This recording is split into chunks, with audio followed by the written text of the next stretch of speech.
Darating ang panahon na mawawala tayo sa mundong ito.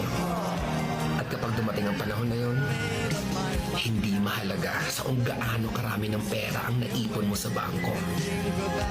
Hindi rin mahalaga sa kung gaano ka successful sa trabaho o sa business mo.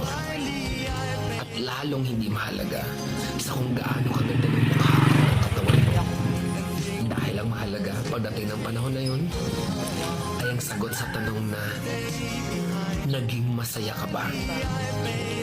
Nagawa mo ba ang kagustuhan ng puso mo kahit pag-gaano ka malito sa mata ng mundo? Dahil sa huli naman, ikaw naman magdadala ng mga memories na yon sa libingan mo. Hindi naman ang mga tao sa paligid mo.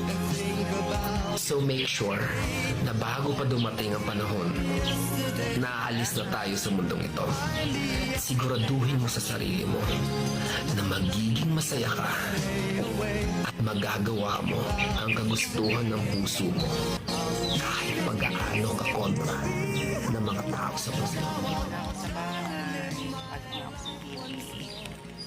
Thank you for watching. Happy Tuesday sa lahat. Babush!